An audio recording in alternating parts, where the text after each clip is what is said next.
वो उन्हें दे दीजिए। आपके बच्चे के साथ आपका बचपन उन्हें दोबारा जीने का मौका दीजिए। तुम्हें ये सब कुछ आसान लगता है। दादी मेरे बच्चे को अपने गोद में खिलाना चाहती है, पर इस कीमत पे नहीं। कैसे समझाऊंगा मैं उन्हें कि मेरी शादी तुमसे हुई है और बच्चा तनु से। आपको कुछ करना ही नहीं है, जो करना है मैं करूंगी।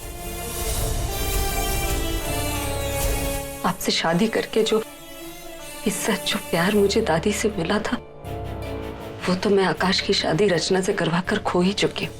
बस उनकी नजरों में खुद को थोड़ा और गिराना है, उसके बाद इस घर से बाहर निकाल देंगी। मेरे लिए उनकी नफरत ही तनु को अपनाने की वजह बन जाएगी।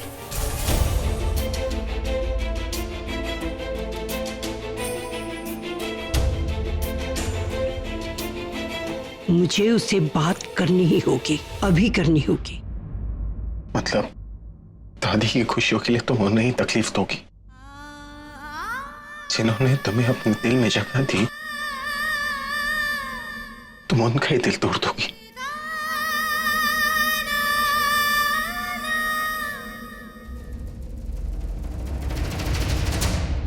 पर अभी शायद बात करने का सही वक्त नहीं होगा। अभी ने मुझे एक दिन के लिए रुकने को कहा है, तो मुझे कल तक इंतजार कर ही लेने चाहिए। उसके बाद मैं इस पूरे मामले की तह तक जाकर ही इसे सुलझाऊंगी।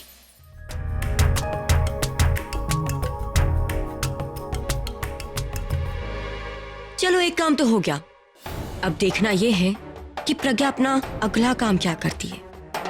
उसने मुझे अभी के घर ले जाने का चैलेंज लिया है।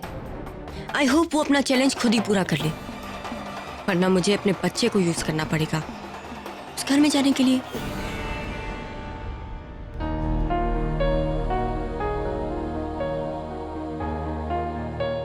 मैं जानता हूं तुम जो कह रही हो वो सही है। तनु और उसका बच्चा मेरी रिस्पॉन्सिबिलिटी है, लेकिन मैं उस बात को भी अनसुना नहीं कर सकता ना, जो मेरा दिल मुझसे कह रहा है। वो नहीं चाहता कि तुम मुझसे दूर जाओ।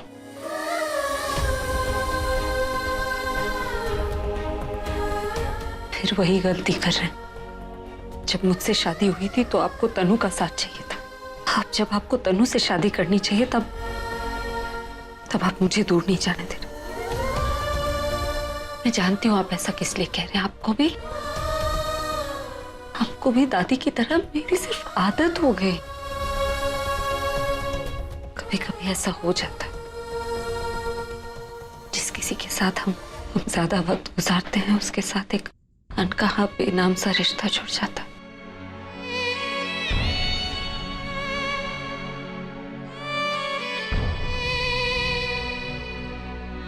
लेकिन ये उन रिश्तों के सामने कमजोर पड़ जाता है जिनके नाम होते हैं, जिन्हें समाज बनाता है। आपको भी धीरे धीरे तनु की आदत पड़ जाएगी, आप मुझे भूल जाएंगे।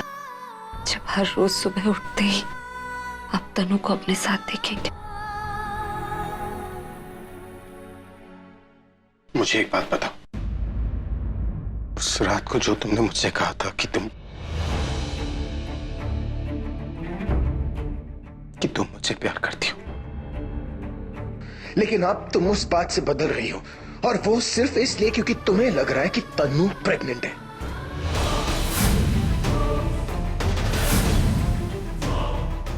मैं आपकी बहुत इज्जत करती हूँ, लेकिन मेरे मन में कभी आपके लिए कोई फीलिंग्स नहीं है। मैं उस दिन वाकई मजाक कर रही थी। हो सके तो मुझे उस बात की याद बार बार मत दिलाइए जिसे मैं याद नहीं करना चाहती।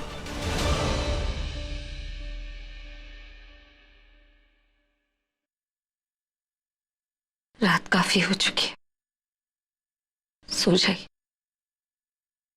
कल आपको अपनी जिंदगी की एक नई शुरुआत करनी है। मुश्किलों में ये डाले जो भी चाहे, करा ले बदले ये दिलों के फैसले।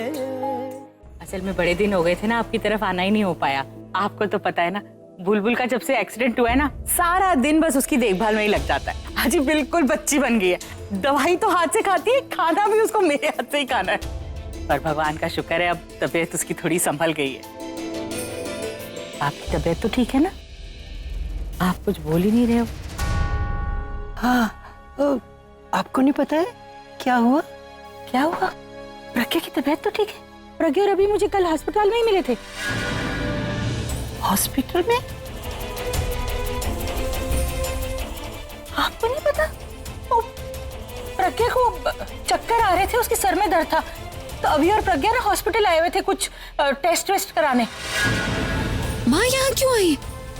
दादी ने अगर उन्हें मेरे बारे में बता दिया तो माँ को पता चला कि मैं यहाँ क्या कर रही हूँ तो बेवजह हजारों सवाल करेंगे। मुझे कुछ करना होगा। अब मुझे लगता है कि क्या हुआ कि मुझे ना वो बुलबुल को खाना खिलाना था ना, तो मैं तो वहां से चली गई। लेकिन मुझे ना अभी और प्रज्ञा उन्होंने ये बताया कि 1 मिनट। हेलो। हाँ माँ, कहाँ हो आप? प्रज्ञा, प्रज्ञा कहाँ है तू बेटा? मैं तो यहाँ तेरे घर आई हुई हूँ। बेटा अभी की दादी से मिलने आ गई थी, पर तू कहाँ है? मैं मेरे घर पे नहीं हूँ ना। आप वहाँ क्यों गई अभी? तू कहाँ पर है? सब ठीक है ना? मैं वो अपने घर के पास वो गुरुद्वारा है ना, मैं वही हूँ। आप ऐसा कीजिए, आप यहीं आ जाइए। मुझे आपको कुछ बताना था अर्जेंट। प्रज्ञा क्या बताना है? सब ठीक है ना बेटा? तू इतनी घबराई हुई क्यों लग रही है? नहीं वो फोन पे नहीं बता सकती आप। यहाँ आ जाइए। अच्छा ठीक है, तू फोन रख। हाँ जल्दी आ जाइए और किसी को बताना मत। हाँ बच्चे।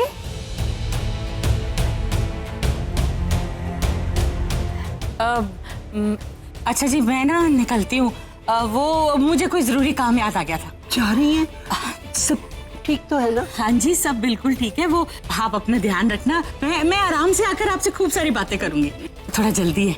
अच्छा जी, नमस्ते।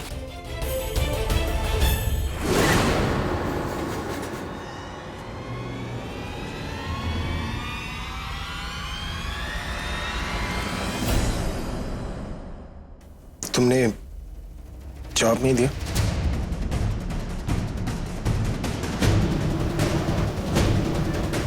बहुत काम है मुझे।